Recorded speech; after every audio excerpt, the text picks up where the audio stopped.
പിന്നെ നമുക്ക് വിശ്വാസ സംബന്ധിയായ കാര്യങ്ങളെക്കുറിച്ച് ധ്യാനിക്കാനായിട്ട് പരിശ്രമിക്കുക. വിശ്വാസത്തെക്കുറിച്ചൊന്ന് ധ്യാനിക്കാനായിട്ട് പരിശ്രമിക്കുക.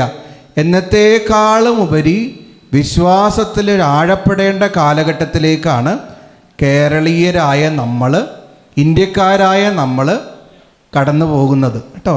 എന്നത്തേക്കാളും കൂടുതലായിട്ട് നമ്മുടെ ക്രൈസ്തവ വിശ്വാസം, കത്തോലിക്ക വിശ്വാസം, യേശുവിലുള്ള വിശ്വാസം മുറുകെ പിടിക്കേണ്ട പരീക്ഷണങ്ങളുടെ കാലഘട്ടം അടുത്ത് വന്നുകൊണ്ടിരിക്കുകയാണ്. മനസ്സിലാവുന്നുണ്ട്? ഒരു പ്രവചനമായിട്ട് അച്ഛൻ പറയുകയാണ്, പരീക്ഷണങ്ങളുടെ കാലം അടുത്ത് വന്നുകൊണ്ടിരിക്കുകയാണ്. യേശുവിൻ്റെ നാമത്തെ പ്രതി നമ്മളൊക്കെ തെരുവുകളിൽ കൊല ചെയ്യപ്പെടുന്ന കാലം അടുത്ത് വന്നുകൊണ്ടിരിക്കുകയാണ്. യേശുവിൻ്റെ നാമത്തെ പ്രതി പീഡിപ്പിക്കപ്പെടുന്ന കാലം അടുത്ത് വന്നുകൊണ്ടിരിക്കുകയാണ്. അച്ഛൻ പറയുന്നത് ശരിയാണോ? ആണോ? ശരിയാണോ? നോക്കിയേ, 2014 ഇന്ത്യയിൽ ക്രൈസ്തവർക്കെതിരായിട്ടുള്ള പീഡനങ്ങൾ 124 കേസാണ് രജിസ്റ്റർ ചെയ്തത് 2014. അത് 2024 ആയപ്പോൾ കഴിഞ്ഞ വർഷക്കാലം 840 കേസുകളാണ് ക്രൈസ്തവർക്കെതിരെ ഇന്ത്യയിൽ റിപ്പോർട്ട് ചെയ്തത്. ഇനി റിപ്പോർട്ട് ചെയ്യാത്ത എത്രയോ കേസുകളുണ്ടാവും, ആയിരക്കണക്കിന് കേസുകളുണ്ടാവും. നിങ്ങൾക്കൊരു കാര്യം അറിയോ? ഈ ഭൂമിയിൽ ഒരു ദിവസം മിനിമം 12 പേര് ഈശോയുടെ നാമത്തെ പ്രതി മരിക്കുന്നുണ്ട്, രക്തസാക്ഷികളാകുന്നുണ്ട്. നമുക്ക് അറിയുന്നുണ്ട് അതൊക്കെ. ഈശോയുടെ നാമത്തെ പ്രതി 12 പേര് ഓരോ ദിവസവും, മിനിമം ഓരോ ദിവസവും 12 പേര് രക്തസാക്ഷികളാകുന്നുണ്ട് ഈശോയോടുള്ള സ്നേഹത്തെ പ്രതി. അവർ ഈശോയെ തള്ളി പറയുന്നുണ്ട്? ഇല്ല. യേശുവിനോടുള്ള വിശ്വാസത്തെ പ്രതി, യേശുവിനോടുള്ള സ്നേഹത്തെ പ്രതി രക്തസാക്ഷികളാകാൻ മടിയില്ലാത്ത കോടിക്കണക്കിന് ആളുകൾ നമ്മുടെ കത്തോലിക്ക തിരുസഭയിൽ ഉണ്ട്, ഈ ലോകത്തിലുണ്ട്. വലതുകരമുയർത്തി praise the Lord, praise the Lord, hallelujah, hallelujah. ഈ 2024 86 വൈദികരാണ് പീഡിപ്പിക്കപ്പെട്ടത്. 86 വൈദികർ, സിസ്റ്റേഴ്സ് അനേകം, വിശ്വാസികൾ അതിനേക്കാളും അനേകം. 86 വൈദികർ, എത്രയോ സിസ്റ്റേഴ്സ്, എത്രയോ വിശ്വാസികൾ ശാരീരികമായി പീഡിപ്പിക്കപ്പെടുന്നു, കൊല ചെയ്യപ്പെടുന്നു. ഇന്ത്യയിൽ, വേറെ എവിടത്തെയും കാര്യമല്ല, ഇന്ത്യയിൽ ഇതൊക്കെ നടക്കുന്നുണ്ട്. കഴിഞ്ഞ മാസം നമ്മൾ വായിച്ചില്ലേ, ഒരു ലീനസ് എന്ന് പറയുന്ന ഒരു വൈദികൻ, 94 വയസ്സുണ്ട്. അദ്ദേഹത്തിൻ്റെ കൂടെ OCD കർമ്മലീത്ത വൈദികരാണ്.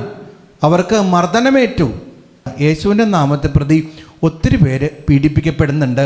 ഇതൊരു പ്രവചനമായിട്ട് നിങ്ങൾ കാണണം. നാളെ നമ്മളും പീഡിപ്പിക്കപ്പെടുന്ന കാലം വരും. ആ സമയത്ത് ഈശോ ഇട്ടിട്ട് പോവോ? ഈശോയ്ക്ക് വേണ്ടി മരിക്കാൻ തയ്യാറാണോ? ഉറപ്പാണോ? അച്ഛൻ കേൾക്കുന്നില്ലല്ലോ. തയ്യാറാണോ? തയ്യാറാണെന്നുള്ളൊരു കൈവീശിയേ. Very good. ഈശോയ്ക്ക് വേണ്ടിയിട്ട് മരിക്കാൻ നമ്മൾ തയ്യാറാകണം. മെനിഞ്ഞാന്ന് നമ്മൾ കണ്ടില്ലേ, മധ്യപ്രദേശിൽ ഏത് വിഭാഗക്കാരായിക്കോട്ടെ, പെന്തക്കോസ്തി ആയിക്കോട്ടെ, യാക്കോബ് ആയിക്കോട്ടെ, കത്തോലിക്കരല്ല, വേറെ ഏത് വിഭാഗം ആയിക്കോട്ടെ, അവർ പെന്തക്കോസ്തക്കാരാണ്. അവർ 3-4 പേര് എന്ത് ചെയ്യുമായിരുന്നു? അവരുടെ പ്രാർത്ഥനാലയത്തിൽ തനിയെ ഇരുന്ന് പ്രാർത്ഥിക്കുമായിരുന്നു. നിങ്ങൾ കണ്ടോയെന്ന് എനിക്കറിയത്തില്ല. പ്രാർത്ഥനാലയത്തിൽ നിശബ്ദമായിരുന്നു പ്രാർത്ഥിക്കുമായിരുന്നു. അവരെ ഇവർ എന്താണ്, ബജരംഗദാൾ ആൾക്കാർ പിടികൂടിയിട്ട് നഗ്നരായിട്ട് തെരുവിൽ കൂടി കൊണ്ടുപോയിട്ട് അമ്പലത്തിൻ്റെ മുന്നിൽ മുട്ടുകുത്തിച്ച് നിർത്തി. നമ്മുടെ പോലീസുകാരൊക്കെ അവിടെ ഉണ്ട്, എല്ലാ പോലീസുകാരും അവിടെ ഉണ്ട്. പോലീസുകാർ നോക്കി നിൽക്കാൻ അടി മേടിക്കുന്നത്, പോലീസുകാർ നോക്കി നിൽക്കുകയാണ് അവരെ മർദ്ദിക്കുന്നത്. നിയമവ്യവസ്ഥയൊക്കെ എന്തിനാണെന്ന് നമ്മൾ ചോദിക്കണം. നാളെ നോക്കിക്കോ, അച്ഛനൊക്കെ ആദ്യം പിടിക്കും, പിന്നെ പതിയെ നിങ്ങളെ പിടിക്കുകയുള്ളൂ. സിസ്റ്റേഴ്സും അച്ഛന്മാരൊക്കെ ആദ്യം കുടുങ്ങും, പിന്നെ നിങ്ങളെ പിടിക്കുകയുള്ളൂ. യേശുവിൻ്റെ നാമത്തെ പ്രതി പീഡിപ്പിക്കപ്പെടുന്ന കാലം വരും. ഈശോ പറഞ്ഞിട്ടുള്ള പ്രവചനമാണ്, എൻ്റെ നാമത്തെ പ്രതി നിങ്ങൾ രാജാക്കന്മാരുടെയും നാട്ടുപ്രമാണികളുടെയും ചക്രവർത്തിമാരുടെയൊക്കെ മുന്നിൽ നിൽക്കേണ്ടി വരും. വലതുകരം ഉയർത്തി praise the Lord, praise the Lord, hallelujah, hallelujah, hallelujah, hallelujah. ഇപ്പം നമ്മൾ ഉറപ്പുള്ള വിശ്വാസം കിട്ടാനായിട്ട് നമ്മൾ പ്രത്യേകം പ്രാർത്ഥിക്കണം. അച്ഛൻ പ്രത്യേകമായിട്ട് അഭ്യർത്ഥിക്കുകയാണ്, ഇനി നിങ്ങൾ പ്രാർത്ഥിക്കണം. ഈശോയെ, എനിക്ക് ഉറപ്പുള്ള വിശ്വാസം തരണേ, എനിക്ക് ചങ്കുറപ്പുള്ള വിശ്വാസം തരണേ. ഈശോയെ, അങ്ങയിൽ നിന്ന് ഒരിക്കലും അകലാതിരിക്കാൻ, മരിക്കേണ്ടി വന്നാലും അങ്ങയിൽ നിന്ന് അകലാതെ വിശ്വാസം കാത്ത് സംരക്ഷിക്കാൻ ഈ ഭൂമിയിൽ ജീവിച്ചിരിക്കുന്നിടത്തോളം കാലം അവസാന ശ്വാസം വരെ ഈശോയെ എൻ്റെ വിശ്വാസത്തിൽ, അങ്ങയോടുള്ള വിശ്വാസത്തിൽ, അങ്ങയോടുള്ള സ്നേഹത്തിൽ നിലനിൽക്കാനുള്ള കൃപ നൽകണമെന്ന് നമ്മൾ പ്രാർത്ഥിക്കണം കേട്ടോ. നിങ്ങൾ ഓർത്തിരുന്നു, അച്ഛൻ പറഞ്ഞിട്ടുണ്ട്, തീർച്ചയായിട്ടും കിട്ടും. വിശ്വാസത്യാഗങ്ങളൊക്കെ സംഭവിക്കും. ഇത്രയും നാളും ക്രിസ്ത്യാനിയായിട്ട് നിന്നുള്ള ആളെ പിടിച്ചു കഴിയുമ്പോൾ നിങ്ങൾ ക്രിസ്തുവിനെ ഉപേക്ഷിക്കുന്നു. എനിക്കെൻ്റെ ജീവിതം വഴി ക്രിസ്തുവിന് വേണ്ടെന്നൊക്കെ പറഞ്ഞ് ഓടിപ്പോകുന്ന ആളുകളുണ്ടാവും. അന്ന് ആദിമ ക്രൈസ്തവ സമൂഹത്തിലുണ്ടായിരുന്നു. ക്രിസ്തുവിനെ പ്രതി പീഡിപ്പിക്കപ്പെടാനും മതിക്കപ്പെടാനും ഒരു പേടിയുണ്ടായിരുന്ന ആളുകളുണ്ടായിരുന്നു. അതിനേക്കാൾ ഉപരി വിശ്വാസം ഉപേക്ഷിക്കുന്ന ആളുകളും ഉണ്ടായിരുന്നു. പക്ഷേ വിശ്വാസം ഉപേക്ഷിക്കരുത് കേട്ടോ. വിശ്വാസത്തിൽ നമ്മൾ എത്രമാത്രം ആഴപ്പെടാമോ അത്രയും വിശ്വാസത്തിൽ ഇനി ആഴപ്പെടണം. ഇനി നമ്മുടെ അധരങ്ങളിൽ മുന്നോട്ടുള്ള കാലഘട്ടത്തിൽ ഒരു പ്രാർത്ഥന ഉണ്ടാവണം, ഈശോയെ എൻ്റെ വിശ്വാസം വർദ്ധിപ്പിക്കണമേ. എല്ലാവരും ഏറ്റു പറഞ്ഞ്, ഈശോയെ എൻ്റെ വിശ്വാസം വർദ്ധിപ്പിക്കണമേ, ഈശോയെ എൻ്റെ വിശ്വാസം വർദ്ധിപ്പിക്കണമേ. വലതുകരം ഉയർത്തി praise the Lord, praise the Lord, hallelujah, hallelujah, hallelujah. ഇരു കരങ്ങളും ഉയർത്തി എല്ലാവരും ഒന്ന് സ്തുതിച്ച് ഈശോയോടൊന്ന് പറഞ്ഞ്, ഈശോയെ എൻ്റെ വിശ്വാസം വർദ്ധിപ്പിക്കണേ എന്നൊന്ന് സ്തുതിച്ച് പ്രാർത്ഥിച്ച്, hallelujah, hallelujah, hallelujah, hallelujah, hallelujah, hallelujah, hallelujah, hallelujah. യേശുവേ നന്ദി, നന്ദി, നന്ദി, നന്ദി. ഞങ്ങളുടെ വിശ്വാസം അങ്ങ് വർദ്ധിപ്പിക്കണമേ, ഞങ്ങളുടെ ഹൃദയത്തെ അങ്ങ് ജ്വലിപ്പിക്കണമേ. എല്ലാം അങ്ങയോടുള്ള സ്നേഹത്താൽ ഞങ്ങൾക്ക് എല്ലാ അഭിഷേകവും നൽകണമേ. Hallelujah, hallelujah, hallelujah, hallelujah, hallelujah. ഇപ്പം നമുക്ക് വിശ്വാസം ഒന്ന് ഹെഡിങ് എഴുതിക്കോ കേട്ടോ. ഇന്ന് പോയിൻ്റൊക്കെ ഉണ്ടാവുമെന്ന് എനിക്കറിയത്തില്ല, ഞാനിങ്ങനെ പറഞ്ഞു പോവും. വചനമൊക്കെ എഴുതിയെടുക്കാൻ പരിശ്രമിക്കുക. വിശ്വാസം എന്താണെന്ന് ചോദിച്ചു കഴിഞ്ഞാൽ ഹെബ്രായർ 11:1 പറയില്ല, വിശ്വാസം എന്നത് കാണപ്പെടാത്തവ ഉണ്ടെന്നും പ്രത്യാശിക്കുന്നവ ലഭിക്കും എന്നുള്ള ഉറപ്പാണ്. സംഭവിച്ചു. അത് വചനം പറയുന്ന ഒരു ഡെഫിനീഷനാണ്. അച്ഛനൊരു പുതിയ ഡെഫിനീഷൻ കഴിഞ്ഞ ദിവസം ചിന്തിച്ചുണ്ടാക്കിയിട്ടുണ്ട്. അതിതാണ്, അപരനിൽ പ്രതീക്ഷ അർപ്പിക്കുന്നതാണ് വിശ്വാസം. അപരനിൽ പ്രതീക്ഷ അർപ്പിക്കുന്നതാണ് വിശ്വാസം. അതായത് ഇപ്പോൾ എനിക്ക് സ്മരിയയിൽ ഒരു പ്രതീക്ഷയുണ്ട്.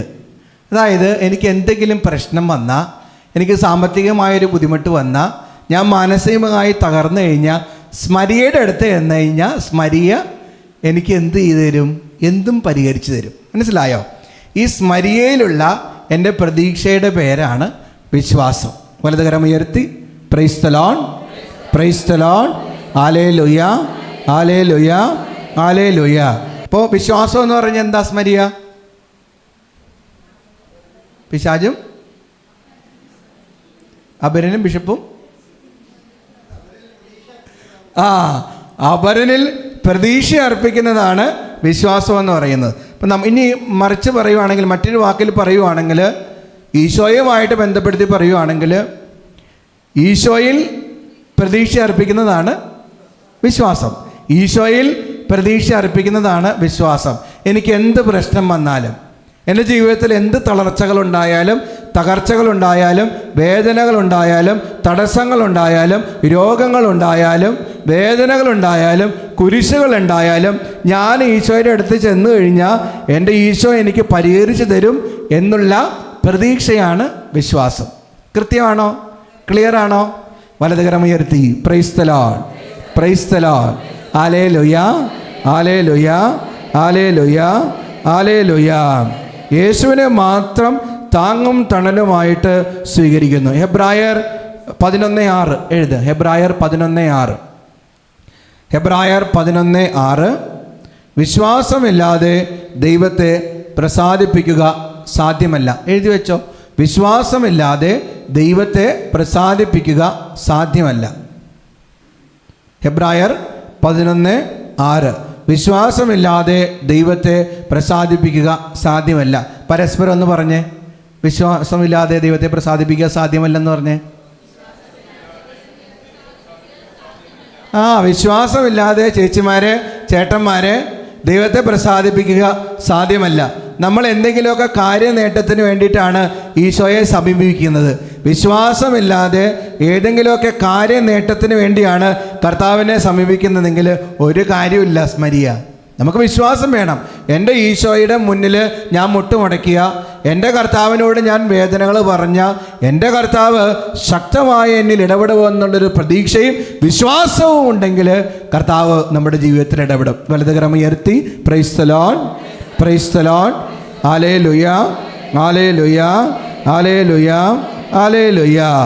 മാർക്കോസ് എഴുതിയ സുവിശേഷം 2-ാം അധ്യായം 1 മുതൽ 11 വരെയുള്ള വാക്യങ്ങൾ. മാർക്കോസ് 2:1-11. തളർവാദ രോഗിയെ സുഖപ്പെടുത്തുന്നു. എഴുതി വെച്ചോ, തളർവാദ രോഗിയെ സുഖപ്പെടുത്തുന്നു. ഇതെവിടെയെങ്കിലുമൊക്കെ പറയാം കേട്ടോ. നിങ്ങൾക്ക് വചനപ്രഘോഷകർക്ക് ഉണ്ടെങ്കിൽ ഇതെടുത്ത് നിങ്ങൾക്ക് പറയാവുന്നതാണ്, കുഴപ്പമൊന്നുമില്ല. മാർക്കോസ് 2:1-11 തളർവാദ രോഗിയെ സുഖപ്പെടുത്തുന്നു. ഇനി അച്ഛനെ നോക്കിക്കോ, എങ്ങനെയാണ് തളർവാദ രോഗിയെ സുഖപ്പെടുത്തുന്നത്? അതായത് നമ്മുടെ കർത്താവായ ഈശോ മിശിഹ ഒരു ഭവനത്തിലിരുന്ന് വചനം പ്രസംഗിച്ചുകൊണ്ടിരിക്കുകയാണ്. അച്ഛൻ്റെ കൂടെ ഉണ്ടോ? ഉറക്കം വരുന്നുണ്ടോ? ക്ഷീണം വരുന്നുണ്ടോ? കുറേ വചനങ്ങൾ കാത്തിരിക്കുന്നുണ്ട്. മടുക്കോ നിങ്ങൾക്ക്? ക്ഷീണിക്കോ? ഇല്ല. അപ്പോൾ നമ്മുടെ കർത്താവ് ഒരു വീട്ടിലിരുന്ന് വചനം പ്രഘോഷിച്ചുകൊണ്ടിരിക്കുകയാണ്. അപ്പോൾ വചനം പ്രഘോഷിക്കുമ്പോൾ അവിടെ നിറച്ച ആളുകളാണ്. പണ്ട് നമ്മളൊന്ന് ശ്രദ്ധിച്ച്, പണ്ട് ഇപ്പം മരിയൻ ധ്യാന കേന്ദ്രത്തിന് വേണ്ടിയിട്ട് നമ്മൾ പോസ്റ്ററൊക്കെ അയക്കും എല്ലാ ആഴ്ചയും. നിങ്ങൾക്ക് കിട്ടാറുണ്ടോ പോസ്റ്റർ? എൻ്റെ ഗ്രൂപ്പിലുള്ളവർക്ക് കിട്ടുള്ളൂ. കുറേ പേർക്ക് അച്ഛൻ പോസ്റ്ററുകളൊക്കെ അയക്കും. പിന്നെ അച്ഛൻ്റെ വീഡിയോസൊക്കെ കാണാറുണ്ടോ നിങ്ങൾ? വീഡിയോസൊക്കെ കാണാറുണ്ട്. കാണാത്തവർക്ക് വേണ്ടിയിട്ട് ഫാദർ ജീവൻ തൈപ്പറമ്പിൽ നിന്ന് ടൈപ്പ് ചെയ്ത് കഴിഞ്ഞാൽ എന്നെപ്പോലെ ഒരു സുന്ദരൻ അച്ഛനെ അവിടെ നിങ്ങൾക്ക് കാണാൻ കഴിയും. അപ്പോൾ എന്താണ്, അപ്പോൾ ഞാൻ പറഞ്ഞു വരുന്നതാണ്, ഞാൻ ഈ ധ്യാനകേന്ദ്രത്തെ വളർത്തിയെടുക്കാൻ വേണ്ടിയിട്ട് പോസ്റ്ററുകൾ അയക്കുന്നു, വീഡിയോസ് ചെയ്യുന്നു, പാട്ട് പാടുന്നു, ചെയ്യാത്ത കാര്യങ്ങളൊന്നുമില്ല. എന്നിട്ടും നമ്മൾ ഇത്രയും പേരേ ഉള്ളൂ ഈ ഹോളിൽ, കൊള്ളാവുന്ന ആളുകളെ ഉള്ളൂ. അന്ന് ഈശോ ഈ വാട്സപ്പില്ല, ഫേസ്ബുക്കില്ല, പോസ്റ്ററില്ല, ഒന്നുമില്ല, വീഡിയോ ഒന്നും അയക്കുന്നില്ല. എന്നിട്ട് പോലും കർത്താവ് ചെന്നിടങ്ങളിലെല്ലാം ആളുകൾ തിങ്ങിക്കൂടി എന്ന് പറയാം. അപ്പോൾ ഈ തളർവാദ രോഗിയുടെ ഭവനത്തിൽ കർത്താവ് ചെന്നു എന്ന് പറഞ്ഞു കഴിഞ്ഞപ്പോൾ ആളുകൾ ഇങ്ങനെ തിങ്ങിക്കൂടി നിൽക്കുകയാണ്. വചനം പറയുന്നുണ്ട്, മാർക്കോസ് 2:2 എഴുതി വെച്ചോ. മാർക്കോസ് 2:2 വാതിൽക്കൽ പോലും നിൽക്കാൻ സ്ഥലം തികയാത്ത വിധം നിരവധി ആളുകൾ അവിടെ കൂടി. അവൻ അവരോട് വചനം പ്രസംഗിച്ചു കൊണ്ടിരുന്നു. ഒന്നേറ്റ് പറയാവോ? വാതിൽക്കൽ പോലും നിൽക്കാൻ സ്ഥലം തികയാത്ത വിധം നിരവധി ആളുകൾ അവിടെ കൂടി. അവൻ അവരോട് വചനം പ്രസംഗിച്ചു കൊണ്ടിരുന്നു. അവൻ അവരോട് വചനം പ്രസംഗിച്ചു കൊണ്ടിരുന്നു. കേട്ടോ, കർത്താവ് ആ ഭവനത്തിലായിരുന്നപ്പോൾ സൗഖ്യം കൊടുക്കുന്നതിന് മുമ്പ്, പിന്നീടുള്ള വിവരണമൊക്കെ നമുക്കറിയാമല്ലോ. കർത്താവ് വചനം പ്രഘോഷിച്ചുകൊണ്ടിരിക്കുമ്പോൾ ആളുകൾ വന്നു. ഒരു തളർവാദ രോഗിയും കൊണ്ട് വന്നപ്പോൾ നോക്കുകയാണ്, സ്ഥലമില്ല, 1 ഇഞ്ച് സ്ഥലമില്ല ആ വീട്ടിലേക്ക് കയറാൻ. അപ്പോൾ അവരെന്ത് ചെയ്തു? മേൽക്കൂര പൊളിച്ച് കട്ടിലോടുകൂടെ തളർവാദ രോഗിയെ താഴേക്ക് ഇറക്കി. അപ്പോൾ വചനം പറയുന്നുണ്ട്, അവരുടെ വിശ്വാസം കണ്ട 4 പേരുടെയും വിശ്വാസം കണ്ടിട്ട് ആ മകനോട് പറഞ്ഞു, നിന്റെ പാപങ്ങൾ ക്ഷമിക്കപ്പെട്ടിരിക്കുന്നു, കിടക്കെടുത്ത് പോകുക എന്ന് പറഞ്ഞപ്പോൾ അവന് സൗഖ്യം കിട്ടി. അതാണ് അനുഭവം എന്ന് പറയുന്നത്. നമുക്ക് വേണ്ടത് ആദ്യത്തെ ഈ ചിന്തയാണ്. അവൻ ആ ഭവനത്തിലായിരുന്നപ്പോൾ അവൻ ദൈവവചനം അല്ലെങ്കിൽ വചനം പ്രസംഗിച്ചു കൊണ്ടിരുന്നു എന്നുള്ളതാണ്. വിശ്വാസത്തിൽ ആഴപ്പെടാൻ നമുക്ക് വേണ്ട ഒന്നാമത്തെ കാര്യം എഴുതി വെച്ചോ, വചനം വിശ്വസിക്കണം. വിശ്വാസത്തിൽ ആഴപ്പെടാൻ നമുക്ക് വേണ്ട ഒന്നാമത്തെ കാര്യം വചനം വിശ്വസിക്കണം. ലൂക്ക 1:26-38 എഴുതി വയ്ക്കും. ലൂക്ക 1:26-38. ലൂക്ക 1:26-38. അവിടെ നമ്മൾ വായിച്ച് കേൾക്കുന്നത്, ദൂതൻ പരിശുദ്ധ കന്യാമറിയത്തിന് പ്രത്യക്ഷപ്പെട്ടിട്ട്, മറിയമേ നീ ഭയപ്പെടേണ്ട, ദൈവകൃപ നീ കണ്ടെത്തിയിരിക്കുന്നു എന്നൊക്കെ പറഞ്ഞിട്ട് അവസാനം പറയും, പരിശുദ്ധാത്മാവ് നിൻ്റെ മേൽ വരും, അത്യുന്നതൻ്റെ ശക്തി നിൻ്റെ മേൽ ആവസിക്കും, ഒരു കുഞ്ഞ് ജനിക്കും, ആ കുഞ്ഞിൻ്റെ പേരെന്തായിരിക്കും? യേശു എന്നായിരിക്കും എന്നൊക്കെ പറയും. നോക്കണേ, ദൂതൻ വരാണ്. ദൂതൻ്റെ അധരങ്ങളിൽ നിന്ന് വരുന്ന കാര്യം എന്താ? വചനമാണ്. ദൈവവചനമായിട്ടാണ് ദൂതൻ വന്നേക്കുന്നത്. മനസ്സിലായോ? ദൈവവചനമായിട്ടാണ് ദൂതൻ വന്നേക്കുന്നത്. ഈ ദൂതൻ്റെ അധരങ്ങളിൽ നിന്ന് വന്ന വാക്കുകൾ ആര് വിശ്വസിച്ചു? ആര് വിശ്വസിച്ചു? അല്ല, ഒച്ച പറ, ആര് വിശ്വസിച്ചു? അച്ഛൻ ഇത്ര കഷ്ടപ്പെട്ട് പറയുന്നതല്ലേ, നിങ്ങൾ സഹകരിക്കണം. ആര് വിശ്വസിച്ചു? മറിയം വിശ്വസിച്ചു. അപ്പം മറിയം പറയുന്നുണ്ട് ലൂക്കാ 1:37-38, ലൂക്കാ 1:37-38, ദൈവത്തിനൊന്നും അസാധ്യമല്ല.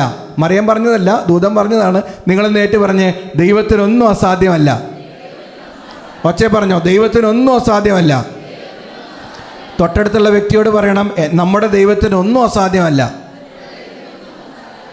വലതുകരം ഉയർത്തി praise the Lord, praise the Lord, hallelujah, hallelujah. എന്നിട്ട് ലൂക്കാ 1:37 ദൈവത്തിനൊന്നും അസാധ്യമല്ല. 38 വാക്യത്തിൽ പറയുന്നുണ്ട്, ഇതാ കർത്താവിൻ്റെ ദാസി, നിന്റെ വാക്ക് എന്നിൽ നിറവേറട്ടെ. അപ്പൊ ലൂക്കാ 1:38, ഇതാ കർത്താവിൻ്റെ ദാസി, നിന്റെ വാക്ക് എന്നിൽ നിറവേറട്ടെ. എന്താണോ ദൂതൻ വന്ന് പറഞ്ഞത്, ദൂതന്റെ അധരങ്ങളിൽ നിന്ന് വന്ന വചനം ആര് വിശ്വസിച്ചു? പരിശുദ്ധ കന്യകാമറിയം വിശ്വസിച്ചു. വിശ്വസിച്ച് കഴിഞ്ഞപ്പോൾ ഹൃദയം വിശ്വാസത്താൽ നിറഞ്ഞു. വിശ്വാസത്താൽ നിറഞ്ഞു കഴിഞ്ഞപ്പോൾ ലൂക്കാ 1:38, ഇതാ കർത്താവിൻ്റെ ദാസി, നിന്റെ വാക്ക് അല്ലെങ്കിൽ നിന്റെ വചനം എന്നിൽ നിറവേറട്ടെ എന്ന് പറഞ്ഞു. വലതുകരം ഉയർത്തി praise the Lord, praise the Lord, hallelujah, hallelujah, hallelujah, hallelujah. ഹെബ്രായർ 11:6 നേരത്തെ അച്ഛൻ പറഞ്ഞു എന്ന് തോന്നുന്നു അല്ലേ? എന്തായിരുന്നു ഹെബ്രായർ 11:6? ഹലോ, ഹെബ്രായർ 11:6 എന്താ നോക്ക്. വിശ്വാസമില്ലാതെ ദൈവത്തെ പ്രസാദിപ്പിക്കാൻ സാധ്യമല്ല. ഒന്നും കൂടി പറ, പരസ്പരം പറയും. ഇമ്പോസിബിൾ ആണ്. വിശ്വാസമില്ലാതെ ദൈവം പ്രസാദിക്കില്ല. നിങ്ങൾക്ക് കോടിക്കണക്കിന് രൂപയുണ്ടെന്ന് പറഞ്ഞാലും, നിങ്ങൾക്ക് ബാങ്ക് ബാലൻസ് ഉണ്ടെന്ന് പറഞ്ഞാലും, നിങ്ങൾക്ക് മക്കളുണ്ടെന്ന് പറഞ്ഞാലും, സൗന്ദര്യം ഉണ്ടെന്ന് പറഞ്ഞാലും, വീടുണ്ടെന്ന് പറഞ്ഞാലും, എന്തൊക്കെ ക്വാളിറ്റീസ് ഉണ്ടെന്ന് പറഞ്ഞാലും, ഡിഗ്രികളുണ്ടെന്ന് പറഞ്ഞാലും, വിശ്വാസമില്ലേ ദൈവം പ്രസാദിക്കില്ല. വിശ്വാസത്തിൻ്റെ കണ്ണുകളിലൂടെ നമ്മൾ പ്രാർത്ഥിക്കാനും കർത്താവിൻ്റെ മുന്നിലായിരിക്കാനും പരിശ്രമിക്കണം. വലതുകരം ഉയർത്തി praise the Lord, praise the Lord, hallelujah, hallelujah, hallelujah. അപ്പോസ്തല പ്രവർത്തനങ്ങൾ 16:25-34 വരെയുള്ള വാക്യങ്ങൾ. അപ്പോസ്തല പ്രവർത്തനങ്ങൾ 16:25-34 വരെയുള്ള വാക്യങ്ങൾ.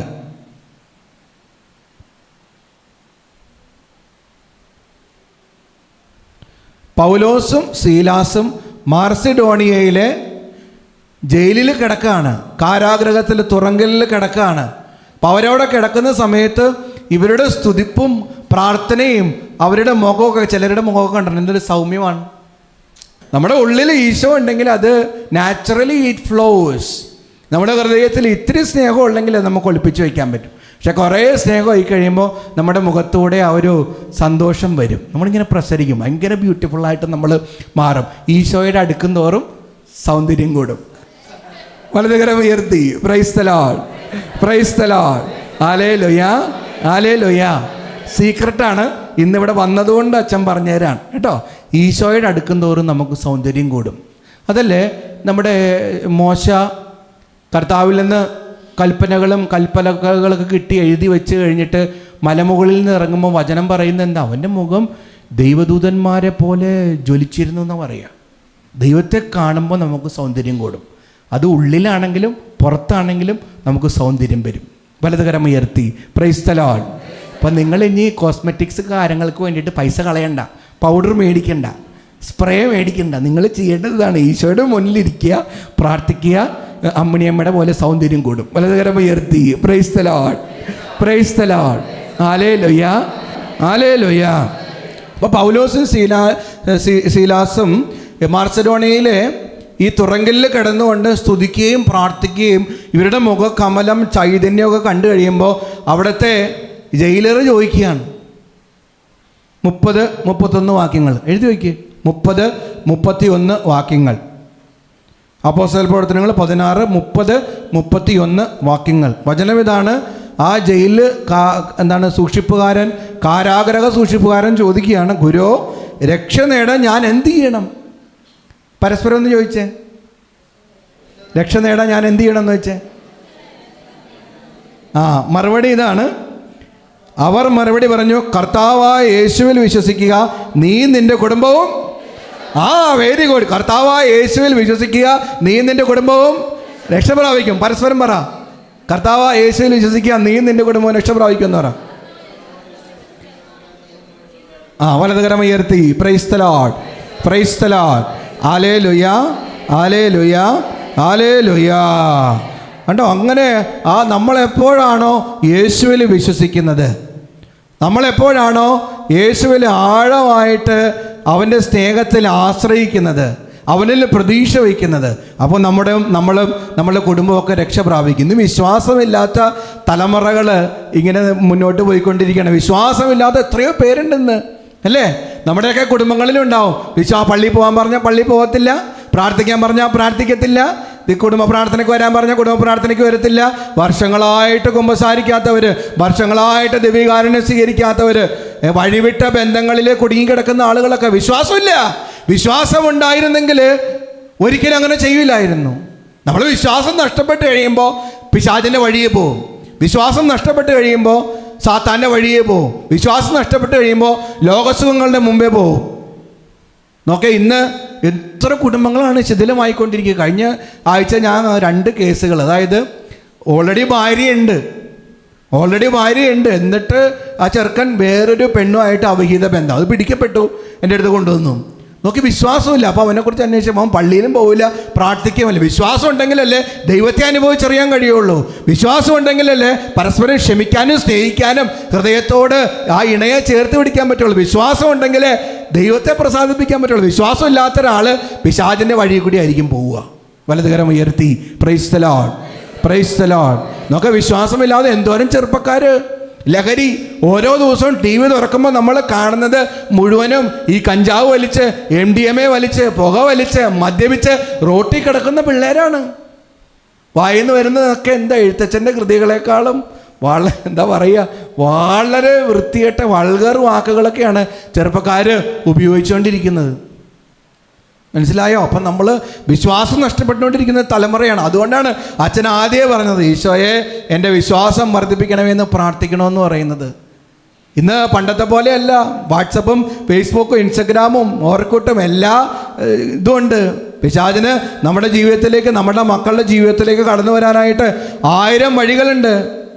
ഒന്ന്, നമ്മൾ ഇന്ന് സർഫ് ചെയ്തൊക്കെ കഴിഞ്ഞ് കഴിഞ്ഞാൽ വാട്സപ്പ് ആണെങ്കിലും യൂട്യൂബ് ആണെങ്കിലും ഫേസ്ബുക്ക് ആണെങ്കിലും തിന്മയുടെ ഒരുപാട് കണ്ടൻറ്റുകളുണ്ട്. പതിയെ പിശാചിങ്ങനെ ചൂണ്ടിയിട്ട് നമ്മളെ കുട്ടികളെയൊക്കെ കൊണ്ടുപോകാനായിട്ട് 1000 വഴികളുണ്ട്.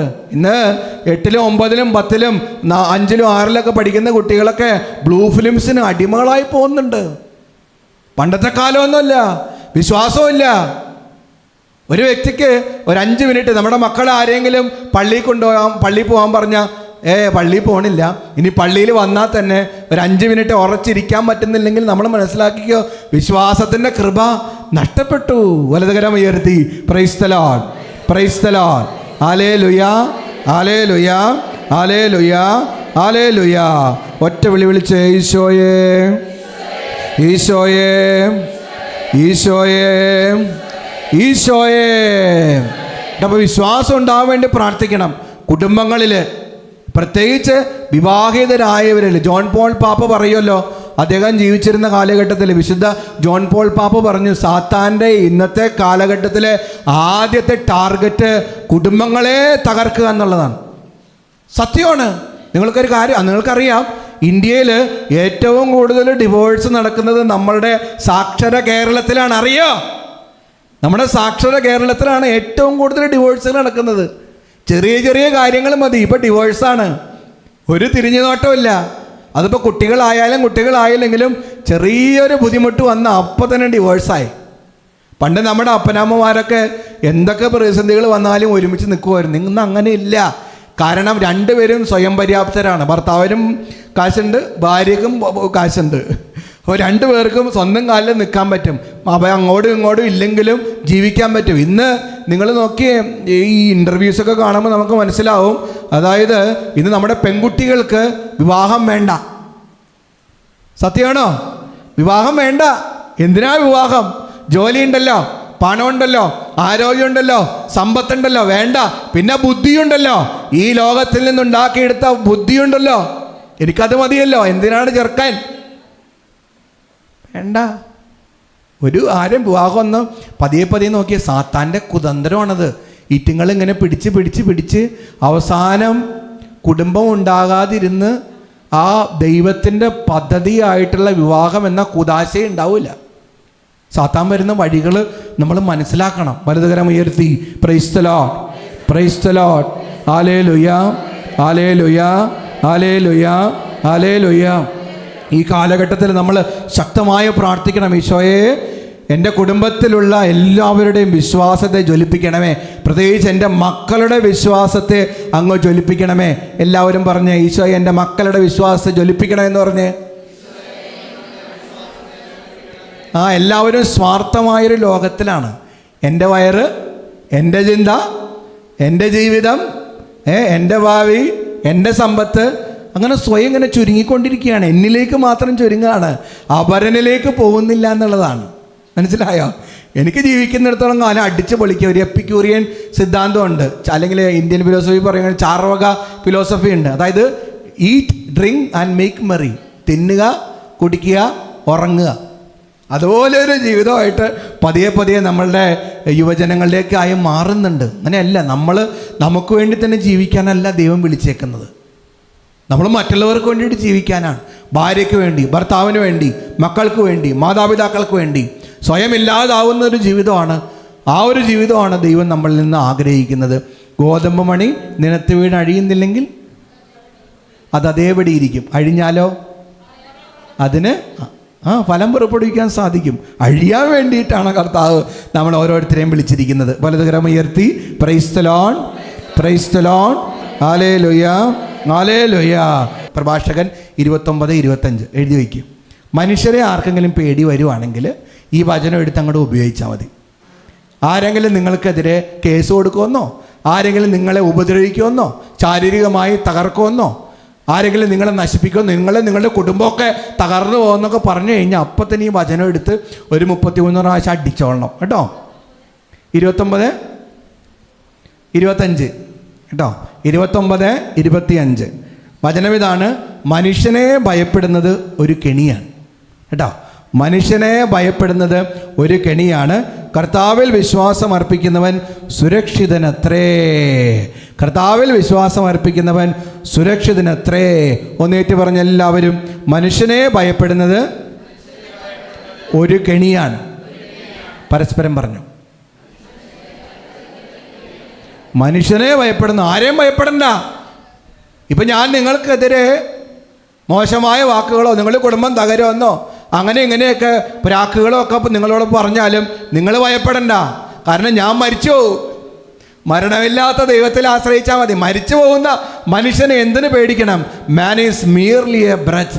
മനുഷ്യനൊരു ശ്വാസം മാത്രമാണ്, മനുഷ്യനൊരു നിഴൽ മാത്രമാണെന്നാണ് സങ്കീർത്തകൻ പറയുക. മനുഷ്യനെ നമ്മൾ ആരും പേടിക്കേണ്ട. ഭയപ്പെടേണ്ടത് ആരെയാണ് ഭയപ്പെടേണ്ടത്? ഈശോയാണ് കേട്ടോ. ഈശോയാണ് ഭയപ്പെടണം. ഈശോ നൽകിയിട്ടുള്ള കൽപ്പനകളിൽ നിന്ന് വ്യതിചലിക്കാതിരിക്കാൻ പരിശ്രമിക്കുക. വലതുകരം ഉയർത്തി praise the Lord, praise the Lord, hallelujah, hallelujah, hallelujah. ഒന്നും കൂടി ഏറ്റു പറഞ്ഞേ, മനുഷ്യനെ ഭയപ്പെടുന്നത് ഒരു കെണിയാണ്. കർത്താവിൽ വിശ്വാസം അർപ്പിക്കുന്നവൻ സുരക്ഷിതനത്രേ, സുരക്ഷിതനത്രേ.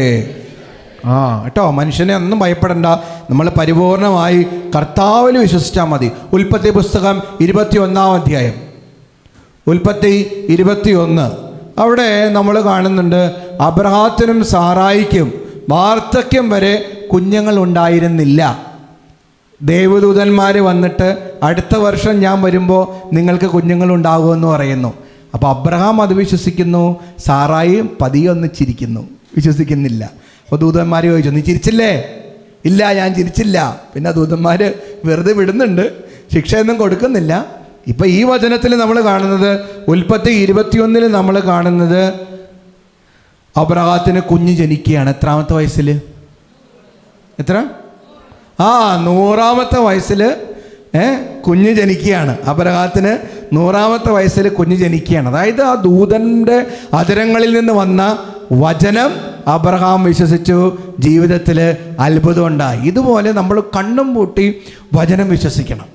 ബൈബിളിലുള്ള വാക്യങ്ങളും വചനങ്ങളും ഒക്കെ എൻ്റെ കർത്താവിൻ്റെ അധരങ്ങളിൽ നിന്ന് വന്നിട്ടുള്ള വാക്കുകളാണെന്ന് വിശ്വസിച്ചോ, നിങ്ങൾ അനുഗ്രഹിക്കപ്പെടും. ലോകം പലതും പറയും, മനസ്സിലായോ? ലോകം പറയും ക്യാൻസർ രോഗമാണ്, മാറുമൊന്നുമില്ല.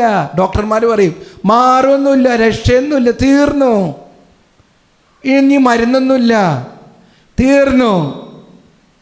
വിശ്വസിക്കണ്ട കേട്ടോ. ലോകം പലതും പറയും, വിശ്വസിക്കണ്ട. കർത്താവിൻ്റെ വചനത്തിൽ വിശ്വസിക്കണം. നമ്മുടെ ജ്ഞാനം 16:12 മരുന്നോ ലേപന ഔഷധമോ അല്ല, എല്ലാവരെയും സുഖപ്പെടുത്തുന്നത് അങ്ങയുടെ അധരങ്ങളിൽ നിന്ന് വരുന്ന വചനമാണ് മനുഷ്യരെ സുഖപ്പെടുത്തുന്നത്. കർത്താവിൻ്റെ വചനത്താൽ സൗഖ്യം കിട്ടും, വചനത്താൽ വിടുതൽ കിട്ടും. ചിലപ്പോൾ ആളുകളും നാട്ടുകാരും പറയും നീ കടത്തിൽ കുടുങ്ങിയല്ലോടാ, കടത്തിൽ കുടുങ്ങിയല്ലോടി, തീർന്നു കേട്ടോ, ജീവിതം തീർന്നു. അപ്പോൾ ആ കടബാധ്യതയോട് പറയണം ഞാനേ തോറ്റിട്ടുള്ളൂ, എൻ്റെ കർത്താവ് ഇപ്പോഴും ജീവിച്ചിരിക്കുന്നുണ്ട്. മനസ്സിലായോ? ഞാനാ പരാജയപ്പെട്ടിട്ടുള്ളൂ, എൻ്റെ കർത്താവ് ജീവിച്ചിരിക്കുന്നുണ്ട്. ഈ സർവ്വ പ്രപഞ്ചം സൃഷ്ടിച്ച എൻ്റെ കർത്താവ് കൂടെ ഉണ്ടെങ്കിൽ നിങ്ങളുടെ വാക്കുകളൊന്നും ഞാൻ വിലക്കെടുക്കുന്നില്ല. നിങ്ങളെന്നെ തരം താഴ്ത്തുന്ന, വേദനിപ്പിക്കുന്ന, കുത്തിമരുപ്പെടുത്തുന്ന വാക്കുകളൊന്നും ഞാൻ കണക്കിലെടുക്കുന്നില്ല.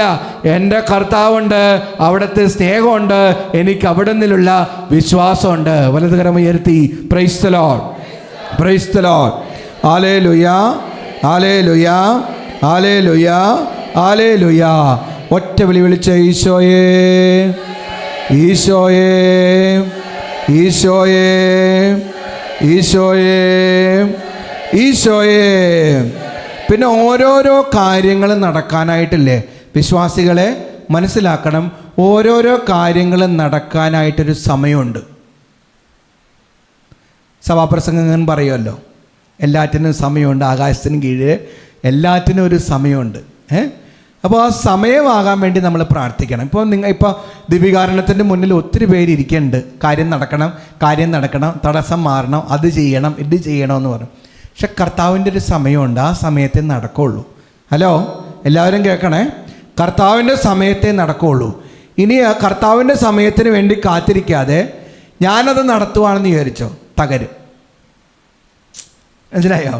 എൻ്റെ ഇഷ്ടപ്രകാരം ഞാനത് അങ്ങോട്ട് നടത്തുവാണെങ്കിൽ അത് തകരും. ചില ബന്ധങ്ങളൊക്കെ ഉണ്ടാകും. ചിലപ്പോൾ വീട്ടുകാരൊക്കെ പറയും ആ ചെക്കന് കെട്ടിച്ചു കൊടുക്കണ്ട കേട്ടോ, ആ ചെക്കന് കെട്ടിച്ചു കൊടുക്കണ്ട. ചിലപ്പോൾ പെണ്ണിനോടും ചെക്കനോടൊക്കെ മാതാപിതാക്കളോട് പറയും ആ കുടിയനെ കെട്ടണം കേട്ടോ, ആ പെണ്ണിനെ കെട്ടണം കേട്ടോ. അപ്പനും അമ്മയെ കാല് പിടിച്ച് പറയും അവൻ്റെ കൂടെ ഒളിച്ചോടി പോവല്ലേ കേട്ടോ, അവളുടെ കൂടെ ഒളിച്ചോടി പോവല്ലേ കേട്ടോ ഒന്നും 1000 വട്ടം പറയും, കേൾക്കില്ല. ദൈവത്തിൻ്റെ ഇഷ്ടം അതായിരുന്നില്ല, ദൈവത്തിൻ്റെ സമയം അതായിരുന്നില്ല. കേൾക്കാതെ വരുമ്പോൾ എന്ത് സംഭവിക്കും?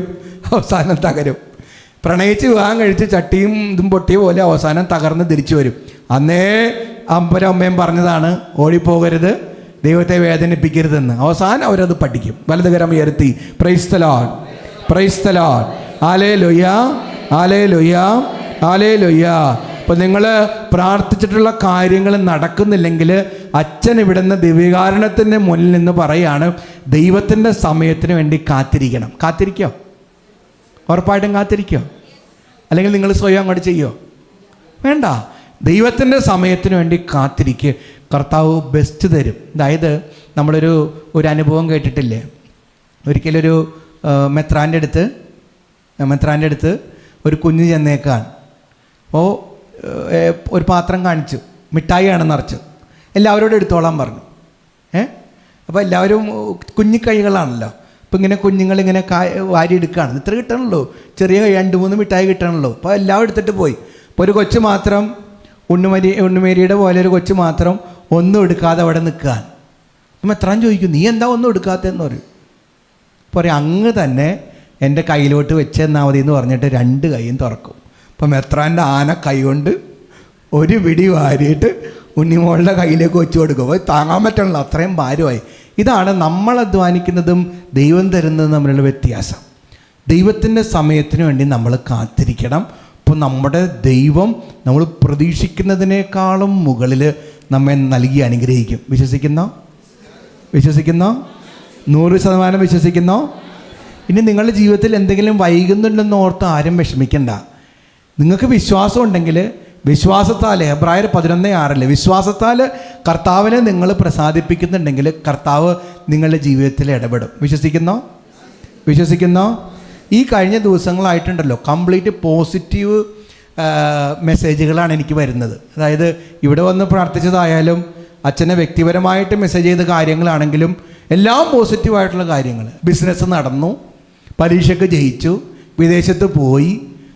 എൻ്റെ കൂടെ കുറേ നാളുണ്ടായിരുന്ന ആളുകളാണ്. അതായത് കടബാധ്യത വന്നിട്ട് കഴുത്തപ്പം നിന്ന ആളുകൾ, വിദേശത്ത് പോകാൻ 2-3 പ്രാവശ്യം ട്രൈ ചെയ്തിട്ട് രക്ഷപ്പെടാത്തവർ, കുറേ പ്രാവശ്യം പരീക്ഷ ചെയ്തിട്ട് ജയിക്കാത്തവർ കാത്തിരുന്നു എന്നുള്ളതാണ്. ക്ഷമയോടെ കാത്തിരുന്നു. ദൈവത്തിൻ്റെ സമയത്തിന് വേണ്ടി കാത്തിരുന്ന് കഴിഞ്ഞപ്പോൾ അവരെ അനുഗ്രഹിച്ചു. വലതുകരം ഉയർത്തി praise the Lord, praise the Lord, hallelujah. റോമാ 10:17 എഴുത്. ആകയാൽ വിശ്വാസം കേൾവിയിൽ നിന്നും, കേൾവി ക്രിസ്തുവിനെ പറ്റിയുള്ള പ്രസംഗത്തിൽ നിന്നുമാണ്. കേട്ടോ, റോമാ 10:17. ആകയാൽ വിശ്വാസം കേൾവിയിൽ നിന്നും, കേൾവി ക്രിസ്തുവിനെ പറ്റിയുള്ള പ്രസംഗത്തിൽ നിന്നുമാണ്. നേരിട്ട് പറഞ്ഞ്, ആകയാൽ വിശ്വാസം കേൾവിയിൽ നിന്നും, കേൾവി ക്രിസ്തുവിനെ പറ്റിയുള്ള പ്രസംഗത്തിൽ നിന്നുമാണ്. ഈശോയെക്കുറിച്ച് നമ്മൾ എത്ര കേൾക്കുന്നുവോ അത്രയും നമ്മുടെ വിശ്വാസം ജ്വലിച്ചുകൊണ്ടിരിക്കും. ഇപ്പോൾ അച്ഛൻ്റെ വചന സന്ദേശം കേൾക്കുമ്പോൾ ഒരു സ്നേഹമൊക്കെ തോന്നാറുണ്ട് ഈശോയോട്, ഒരു ഹൃദയത്തിലൊരു ജ്വലനമൊക്കെ തോന്നാറുണ്ടോ? വീണ്ടും വീണ്ടും വചനം കേൾക്കണമെന്നൊരു ദാഹം തോന്നാറുണ്ടോ? ഇത് ലോകത്തിൻ്റെ ഒരു അറിവും അച്ഛൻ പറയുന്നില്ല, ആ ഒരു ബുദ്ധിയും എനിക്കില്ലേ. ആകപ്പാടെ വചനങ്ങൾ മാത്രമേ അച്ഛൻ പറയാനുള്ളൂ. അപ്പം അതുകൊണ്ട് വചനം കേൾക്കുന്തോറും ക്രിസ്തുവിനെക്കുറിച്ചുള്ള അറിവും ക്രിസ്തുവിനെക്കുറിച്ചുള്ള ജ്ഞാനവും വിവരവും നമ്മുടെ ഹൃദയത്തിലേക്ക് വന്നു നിറഞ്ഞുകൊണ്ടിരിക്കും. അടുത്ത പോയിന്റ് എഴുതിക്കോ. വിശ്വാസത്തിൽ വളരാനുള്ള രണ്ടാമത്തെ കാര്യം വചനം കേൾക്കണം. വചനം കേൾക്കണം. വിശ്വാസത്തിൽ ജ്വലിക്കാൻ രണ്ടാമതായിട്ട് നമുക്ക് വേണ്ട കാര്യം വചനം ജ്വലിക്കണം എന്നുള്ളതാണ്. വചനം ജ്വലിക്കണം എന്നുള്ളതാണ്. നോക്കിയേ, ഇന്നത്തെ കാലഘട്ടത്തിലുണ്ടല്ലോ നമ്മൾ പ്രത്യേകം ശ്രദ്ധിക്കണം. നിങ്ങളോട് എല്ലാവരോടും പറയുകയാണ്.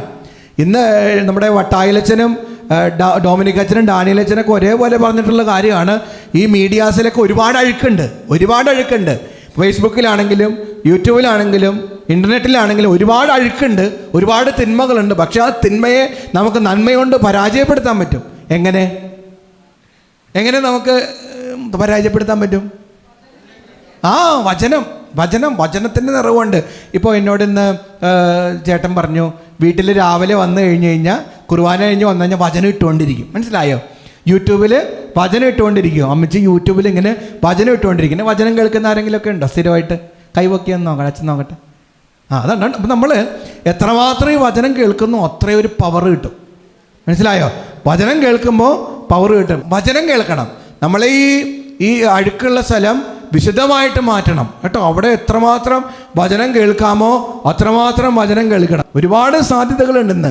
നമ്മൾ എത്രമാത്രം വചനം കേൾക്കുന്നുവോ അത്രമാത്രം വിശ്വാസത്തിൽ നമ്മൾ ആഴപ്പെടും. നമ്മൾ എത്രമാത്രം ഈ ലോകത്തിൻ്റെ അശുദ്ധിയും അരൂപിയൊക്കെ കാണുകയും കേൾക്കുകയും ചെയ്യുന്നുവോ അത്രമാത്രം വിശ്വാസത്തിൽ നിന്ന് അകന്നു പോയിക്കൊണ്ടിരിക്കും. വചനം കേട്ടുകൊണ്ടേയിരിക്കുക. കത്തോലിക്ക തിരുസഭ ഇത്രമാത്രം വളർന്ന് പന്തലിക്കാൻ, ഈ ക്രൈസ്തവീകത ഇത്രമാത്രം വളർന്ന് പന്തലിക്കാനുള്ള കാരണം വചനപ്രഘോഷണമാണ്. നമ്മുടെ കർത്താവായ ശമിശിഹ വചനപ്രഘോഷകനായിരുന്നു. കർത്താവിന് ശേഷം അപ്പോസ്തലന്മാർ വചനപ്രഘോഷണങ്ങൾ നടത്തി. അതിനുശേഷം പോപ്പും മെത്രാന്മാരും വൈദികരും വിശ്വാസികളൊക്കെ വചനപ്രഘോഷണം നൽകിക്കൊണ്ടേയിരിക്കുകയാണ്. ഈ വചനപ്രഘോഷണങ്ങളിലൂടെയാണ് നമ്മൾ ആത്മാക്കളെ പിടികൂടുന്നത്. ഇന്ത്യയിലെ ആദ്യത്തെ അപ്പോസ്തലനാരാ? തോമാസ് ലീഹ. രണ്ടാമത്തെ അപ്പോസ്തലനാരാ? Francis Xavier. മൂന്നാമത്തെ അപ്പോസ്തലനാരാ? ജോൺ ബ്രിട്ടോ. കേട്ടോ, 3 പേര്. ഈ 3 അപ്പോസ്തലന്മാരും എന്ത് ചെയ്തു? ഇന്ത്യയെ മുഴുവനും നവീകരിച്ചു. കടൽ തീരവും ഉള്ളും പല മതത്തിലുള്ള ആളുകളെയും വചനം പ്രഘോഷിച്ച് ഈശോയ്ക്ക് വേണ്ടി ആടുകളെ നേടിയെടുത്തു എന്നുള്ളതാണ്. അപ്പോൾ റോമ 17 ഒന്നും കൂടി. ആകയാൽ വിശ്വാസം കേൾവിയിൽ നിന്ന്, പിന്നെ വിശ്വാസം കേൾവിയിൽ നിന്നും, കേൾവി ക്രിസ്തുവിനെ പറ്റിയുള്ള ആ വചനം ഒന്ന് പറഞ്ഞ് പഠിച്ചൊന്ന് നോക്കട്ടെ. എന്നെ നോക്കി പറഞ്ഞ വചനം പറഞ്ഞേ. ആകയാൽ വിശ്വാസം കേൾവിയിൽ നിന്നും, കേൾവി ക്രിസ്തുവിനെ പറ്റിയുള്ള പ്രസംഗത്തിൽ നിന്നും. വചനം ഏതാ? റോമ 10:17. വചനം ഒന്ന് പറഞ്ഞ് എല്ലാവരും കൂടി പറഞ്ഞേ. റോമ 10:17.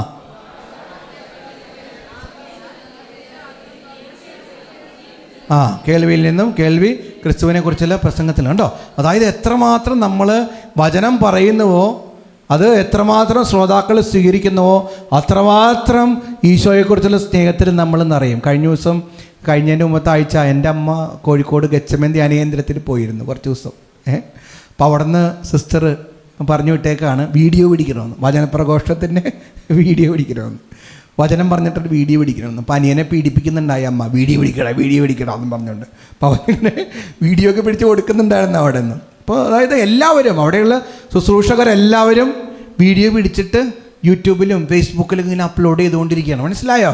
അതായത് ഈശോയെക്കുറിച്ചുള്ള ഇങ്ങനെ ജ്ഞാനവും അറിവും വചനമൊക്കെ ഇങ്ങനെ എത്രമാത്രം പറയപ്പെടുന്നു, എത്രമാത്രം പ്രഘോഷിക്കപ്പെടുന്നു, അത്രമാത്രം ആരുണ്ടാവും? വിശ്വാസികൾ നമുക്കുണ്ടാവും കേട്ടോ.